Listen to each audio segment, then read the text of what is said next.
নমস্কাৰ ৰাম ৰাম আকৌ এটা নতুন ভিডিঅ'লৈ আপোনালোক সকলোকে স্বাগতম জনাইছো जो सतबार पाठ कर कोई सुत ही बंदी महासुख होई जो ये पढ़े हनुमान चालीसा होए सिद्धि साखी गौरीसा जुने शतबार सबार पाठ करिब तेও সকলো ধৰণৰ অশান্তিৰ পৰা দূৰ হ'ব এইটো ভিডিঅ'টো মোৰ কাৰণে বহুত বেছি স্পেশাল আৰু হনুমানজীক প্ৰথম সপোনত দেখা মোৰ এইটো ভিডিঅ'ৰ দ্বাৰাই মই জনাম কেনেদৰে দেখিছিলো হনুমানজীক সো বহুত বেছি মানে স্পেশাল ভিডিঅ' এইটো আৰু মই মানে শেয়াৰ কৰিব বিচৰা নাছিলো মোৰ এক্সপেৰিয়েন্সটো সপোনটো কিছুমানে কয় নহয় সপোন শেয়াৰ কৰিব নালাগে কিন্তু আসলতে এইটো ভিডিঅ' শেয়াৰ কৰাৰ মেইন উদ্দেশ্য হ'ল আপোনালোকে মানে মোটিভেটেড হওক মোৰ হেইটোৱে উদ্দেশ্য বেলেগ মোৰ একো উদ্দেশ্য নাই এইটো ভিডিঅ'ৰ দ্বাৰা যে মই কেনেদৰে মই নিজৰ মানে মৃত্যুৰ লগত যুঁজি মই আজি এইখিনি অৱস্থা পাইছো মানসিক আৰু শাৰীৰিক ভাৱে মই যেটো মানে অসুস্থতাত আছিলো তাৰ পিছত কেনেকে মই মানে এনেকুৱা অৱস্থাত আহি মানে ভিডিঅ' দিব লগা হ'ল মই ভিডিঅ' ষ্টাৰ্ট কৰিছো ইউটিউব মোৰ জাৰ্নিটো মই ষ্টাৰ্ট কৰিছো সো বেসিক্যালি এইটো ভিডিঅ' মই হেইটোৰ ওপৰতে মোৰ বেয়া সময়খিনি কেনেদৰে মই মানে হনুমানজীয়ে কেনেদৰে মোক মানে ইউ টাৰ্ন কৰি কেনেদৰে মোৰ লাইফটো চেঞ্জ কৰিছে এইটো ভিডিঅ' বেসিক্যালি হেইটোৰ ওপৰতে লাইফত বহুত সমস্যাই থাকে মানুহৰ বহুত সমস্যা থাকে কোনেও মানে এনে মানে সংকল্প নলয় সকলোৰে নিজৰ কিছুমান সমস্যা থাকে সেই কাৰণেহে মানুহে মানে সংকল্প লয় ভগৱানক বিচাৰে আৰু মোৰো তেনেকে যোৱা বছৰটো অত্যন্ত বেয়া আছিল বহুত বেয়া আছিল মানে ফিজিক্যালি আৰু মেন্টালি দুটাৰে মই মানে শেষ আৰু জিৰো ফিজিক্যালি আৰু মেন্টালি দুটাৰ ফালৰ পৰাই মই শেষ হৈ গৈছিলো আৰু কেনেদৰে মই মানে মৃত্যুৰ লগত যুদ্ধ কৰি মই নিজৰ লাইফটোক এটা নতুন মানে জীৱন দিয়াৰ নিচিনা হৈছে একমাত্ৰ মানে হনুমানজীৰ কাৰণে যোৱা বছৰৰ কথা মই তো কলোৱে ফিজিক্যালি আৰু মেন্টালি সম্পূৰ্ণৰূপে মই জিৰো ভাগি গৈছিলো মই সম্পূৰ্ণৰূপে মই হৈ থকা নাছিলি আৰু বহুত মানে শাৰীৰিক অসুস্থ আনফালে মানসিক কিছুমান মানে প্ৰবলেমছ মানে এনি টাইম কান্দি থাকো আৰু যাৰ ফলত মানে ফিজিক্যালিও কিছুমান মানে বেমাৰ আহি গ'ল মোৰ শৰীৰত আৰু বেমাৰ বুলি ক'লে আসলতে কিছুমান বস্তু আমি সোশ্যাল মাধ্যমত শেয়াৰ কৰিব নুখুজো মই কাৰণ কিটো অৱস্থাত আছিল হেইটোৱে ভাবিলক যে আপোনালোকে মৃত্যুৰ লগত যুদ্ধখন কৰি মই এতিয়া এইখিনিত আছো ভিডিঅ' বনাই আছো আপোনালোকক মই মোৰ অনুভৱটো শেয়াৰ কৰি আছো যোৱা বছৰ ভৰিখন ফুলিছিলে মোৰ সোঁহাতৰ ভৰিখন এই সোঁহাতৰ ভৰিখন ফুলিয়ে মই 6 কেজি ওজন হৈছিলে ভৰিখন ফুলিয়ে 6 কেজি আৰু খোজ কাঢ়িব পৰা নাছিলো চচৰাই তেনেকে খোজ কাঢ়ো গুৱাহাটীতো বহুত ডক্টৰক দেখুৱাইছো তাৰ পিছত বাহিৰত গলো বাহিৰতো দুখন মেডিকেলত দেখাইছো গুৱাহাটীত দেখাৰ পিছত হাজবেন্ড আৰু মই ডিসিশন ললো যে আমি বাহিৰত যাম তো বাহিৰত গলো ট্ৰিটমেন্টৰ কাৰণে মোৰ সো বাহিৰত গৈও মানে হ্যাৰাসমেন্ট মেন্টালি টু বহুত হ্যাৰাসমেন্ট পাইছো ফিজিক্যালি টু আৰু তেতিয়া মোৰ ছোৱালী আছিল এবছৰীয়া জাস্ট এবছৰত সোমাইছিল আৰু তাই এবছৰ কমপ্লিট হৈছিল তাইৰ তেতিয়াতে মানে মোৰো বেমাৰটো আৰম্ভ হৈছিলে ভৰিখন ফুলি গৈছিলে আৰু ট্ৰাট মানে ডক্টৰ এক সপ্তাহ কোনেও সাগে বিশ্বাস নকৰিব বাহিৰতো তেনেকুৱা হয় এক সপ্তাহ মানে ডক্টৰকে দেখাইছো আৰু এইটোৰ পৰা হেইটোৰ পৰা এইটো মানে কোনোবাই যদি কয় স্কিন কোনোবাই কয় নাৰ্ভৰ কোনোবাই কিবা কিবি এক সপ্তাহ তেনেকে গুছি গৈছে তাৰ পিছত নেক্সট সপ্তাহত তেওঁলোকে মোক টেষ্ট কৰিব দিছে টেষ্ট কৰিলো টেষ্ট কৰি মিলি ক'লে যে আপোনালোকৰ এক সপ্তাহ 15 দিনমান টাইম লাগিব ৰিপৰ্টছত তো আপোনালোকে ৱেইট কৰিব লাগিব সো আমিও তেনেকে ঘৰত গুচি আহিলো আমাৰ যেহেতুকে মানে হাজবেণ্ডে তেওঁ মানে অফিস থাকে ডিউটি থাকে সো তেওঁটো ইমান ছুটি ল'ব নোৱাৰে তথাপিতো মানে মোৰ বেমাৰ হোৱা কাৰণে তেওঁ ছুটি লৈছে আৰু উপায়টো নাই কাৰ লগত যাম তেতিয়া আৰু ছোৱালীও সৰু আছিল পিছত ঘৰত আহিলো ঘৰত 15 দিন পিছত ৰিপৰ্ট দিলে তেওঁলোকে আকৌ ক'লে যে এইটো ৰিপৰ্টত মানে ভালকে ক্লিয়াৰ আহা না আপোনাৰ বেমাৰটো আকৌ এটা হেইটো স্যাম্পলতে আপুনি কৰিব লাগিব ঘৰৰ পৰাই মানে পইচা পঠাই তেনেকে হেইটো আগৰ স্যাম্পলতে তেওঁলোকে কৰিলে তাৰ পিছত তেওঁলোকে মানে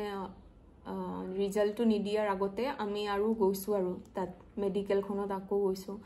তাৰ পিছত ৰিপৰ্টছ বিলাক দেখাম আৰু ডক্টৰক তেতিয়া আৰু তেওঁ মানে আকৌ মানে মোক পৰীক্ষা কৰিব দিলে মানে টেষ্টৰ ওপৰত টেষ্ট পালে তো ফিজিক্যালি মই হেখে জিৰো আৰু মেন্টালিও মানে সাংঘাতিক ধৰণে মানে ডিপ্ৰেশন টাইপৰ হৈ গৈছিল কি হল মোৰ মানে আৰু ট্ৰিটমেন্ট লাগে মানে হুনকালে তেনেকুৱা টাইপৰ হৈ গৈছিল মই মানে বাচিব লাগে যেহেতুকে মোৰ ছোৱালী এগৰাকী আছে এবছৰীয়া সো বেলেগৰ কাৰণে নহলেও তাইৰ কাৰণে এটলিষ্ট মই মানে যুদ্ধখনটো কৰিবই লাগিব মৃত্যুৰ লগত যেতিয়া তেওঁলোকে টেষ্ট বিলাক কৰিব দি আছিল আৰু মই মেন্টালিটো ভাগি পৰিছিলে ভৰিখনৰো মানে 6 কেজি ওজন আছিল ভৰিখন চচৰাই মানে খোজ কাৰো আৰু তেতিয়াই মই ভাবিছিলো যে মই 100 বাৰ সংকল্প লৈ মই হনুমান চালিসাখন পঢ়িম যেহেতুকে 100 বাৰ যদি আমি হনুমান চালিসাখন পঢ়ো তেতিয়া আমি সকলো ধৰণৰ বিপদৰ পৰা মুক্তি পাওঁ অশান্তিৰ পৰা মুক্তি পাওঁ সো তেনেকে মইও ভাবিছিলো কিন্তু হেইটো মানে এটা আৰু টেনচন আছিল যে ভৰিখনেৰে কেনেকে ইমান টাইম মই বহি থাকিম 4 ঘণ্টা মান কেনেদৰে মানে ভৰিখনেৰে মই অসুস্থ ভৰিখনেৰে কেনেকে বহি থাকিম আৰু গাটো ইমান ভাল নালাগে মোৰ ঘুৰাই দুৰ্বল আৰু একদম দুৰ্বল আৰু তাৰ পিছত যেতিয়া ভাবিছিলো তেতিয়াই মানে ইউটিউবত ভিডিও এটা পালো যে মানুহ এজনে 100 বাৰ হনুমান চালিসা পঢ়িছে তেওঁ পাঠ সম্পূৰ্ণ কৰিছে তেওঁ মানে অফিসও কৰে গভৰ্নমেন্ট এমপ্লয়ি এজন বাহিৰৰ হয় এইটো ভিডিও বাহিৰৰ হিন্দী ভাষী মানুহৰ আছিল সো তেনেকে মই জুনদিনাখন ভাবিছিলো ৰাতি মানে তেওঁৰ ভিডিও এটা পালো যে 100 বাৰ পাঠ কৰিছিল তেওঁ অফিসতে মানে যেতিয়াই অফিসত টাইম মিলে তেওঁ তেতিয়াই মানে 100 বাৰ একবাৰকে 100 বাৰ আৰু দিনটোত 100 বাৰ হনুমান চালিসাখন কমপ্লিট কৰিছিল আৰু তেওঁ হেইটোৰ লাভও পাইছিল সো মই হেইটো মানে ভিডিওটো পাই বহুত বেছি ভাল লাগিলে আৰু নেক্সট ডে মইও ডিসাইড কৰিলো যে মইও 100 বাৰ হনুমান চালিসাখন পঢ়িম মই ৰাতিপুৱাৰ পৰা একদম মানে যেতিয়া লৈ পঢ়িব পাৰো আৰু যেতিয়া লৈ শৰীৰটোৱে মোৰ মানে সাপোৰ্ট দিয়ে তেতিয়াটো একদম জিৰোয়ে আছিল বুলি কৈছিলো মই ফিজিক্যালি আৰু মেন্টালি সো মইও তেনেকে ৰাতিপুৱা গা পা ধুই উঠি মই পঢ়িব ষ্টাৰ্ট কৰিছো আৰু পঢ়ি তেনেকে মাজতে মানে মোৰ নিজৰ কামো থাকে ভাত তাত খাও তেনেকে আৰু ছোৱালীৰো অলপ কেয়াৰ ল'ব লাগে তেনেকে আৰু 100 বাৰ ৰাতি কিমানটা বাজিছিল মোৰ মনত নাই কাৰণ মই তেনেকে মানে শুই গৈছিলো আৰু 100 বাৰ হৈছিল মোৰ হনুমান চালিসা পঢ়া তেতিয়া ৰাতিপুৱা হওঁ নহ অৱস্থাত তেতিয়া মানে বিশাল ৰূপত হনুমানজীয়ে দৰ্শন দিছিলে বগা মূৰ্তি টাইপৰ এনেকুৱা থাকে নহয় বগা একদম হনুমানজী আহি বিশাল এজন মানে হনুমানজী আহি বগা আছিল কালাৰটো তেওঁ আহি মানে সপোনত দৰ্শন দিছিলে মোক তাৰ পিছত সেই দিনাৰ মানে সপোনটো দেখাৰ পিছত মোৰ মানে ইমান সাংঘাতিক ধৰণৰ মানে এনাৰ্জি মানে গাত আহি গল যে মই মানে মৃত্যুৰ লগতো যুদ্ধখন কৰিব পাৰিম আৰু মই জিমান কান্দি আছিলো বেমাৰটোক লৈ যে মোৰ হাতত বেছি দিন নাই ছোৱালীৰ কি হ'ব তেনেকে জিমান মানে মই ভাবি আছিলো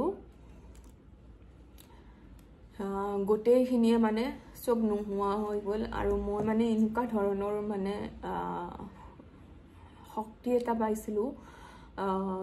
যুদ্ধখন কৰিবৰ কাৰণে মৃত্যুৰ লগত সো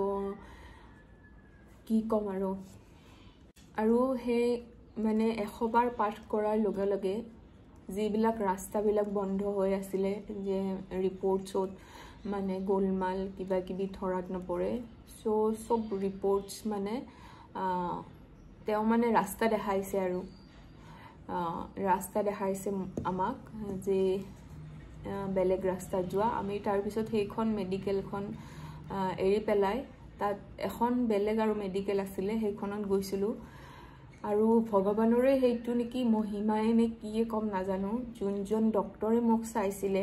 তেওঁৰ নাম আছিলে ৰাম আচৰিত লাগে শুনিলে ৰাম আছিলে তেওঁৰ নাম এতিয়াও মই গৈ থাকো চেকআপত ৰিসেন্টলি মই চেকআপ কৰি আহিলো সব ৰিপৰ্টছ মোৰ নৰ্মেল আছে এতিয়া সম্পূৰ্ণৰূপে সুস্থ যিজন মানুহে মই যোৱা বছৰ মৰা মানুহ এতিয়া মানে সম্পূৰ্ণৰূপে সুস্থ আৰু এই যুদ্ধখনত মানে জিকিবৰ কাৰণে যোনটো এটা শক্তি লাগে ন মানুহক মানে সেইটো সাপোৰ্টটো বহুত দৰকাৰ সেইটো ফ্যামিলিৰ সাপোৰ্ট বা মোটিভেশনাল ভিডিও দেখিলে আমি এদিন বৰ বেছি এক সপ্তাহ মোটিভেটেড হৈ থাকিম কিন্তু যেতিয়া আমাক আধ্যাত্মিক শক্তি এটা আমাক লগ দিব ন তেতিয়া আমি যুদ্ধত জিকিবৰ কাৰণে একদম বহুত সাহস পাওঁ তাৰ পিছত ডক্টৰৰ তাত গলো নেক্সট হস্পিটালখনত গলো তেতিয়া মানে মোৰ যিমানটো মানে কান্দি কাটি আছিলো এইটো নাই আৰু মই মানে হাঁহি ফুৰ্তিত তাৰে মানে ডক্টৰৰ এইবিলাকে হুদে আৰু পেশেন্টজনে গম নাপায় নেকি তেওঁৰ এইটো বেমাৰ হৈছে বুলি তাৰ পিছত মোৰ হাজবেণ্ড আৰু ভাইটিও আছিলে ইহঁতে কয় নাই গম পায় তাই মানে ইমান হাঁহি থাকো মানে হাঁহি ফুৰ্তিত সেইটো মানে মেন্টেলি মানে বহুত জোশ আহি গৈছিল আৰু মোৰ সো এইটো ভিডিও মই এই কাৰণে বনাইছো যে আপোনালোকো যদি কোনোবাৰ এনেকুৱা সিচুৱেশনত আছে সো হাৰি নাযাব আধ্যাত্মিক শক্তিয়ে যদি আপোনাক আশীৰ্বাদ হিচাপে দিয়ে ন যেতিয়া তেওঁলোকৰ হাত আপোনাৰ মূৰৰ ওপৰত থাকে কোনো বেয়া শক্তি আপোনাক একো কৰিব নোৱাৰে লুম এডালেও মানে ছিগিব নোৱাৰে আপোনাৰ শৰীৰৰ পৰা একো কৰিব নোৱাৰে সো নিজৰ মানে ভগৱানৰ ওপৰত যেটো বিশ্বাস সেইটো এৰি নিদিব আৰু 100 বাৰ পাঠ কৰাৰ পিছত যেটো শক্তি মই পাইছো সেইটো ফিল মানে জুনে জুনে কৰিছে মানে 100 বাৰ পাঠ তেওঁলোকেহে গম পাব সো মই মোৰ আৰু কম 100 বাৰ পাঠ কৰাৰ পিছত মোৰ কেনেকুৱা ধৰণৰ চেঞ্জেস আহিলে লাইফত কাৰণ এইটো ভিডিও বহুত বেছি দীঘল হৈ যাব আৰু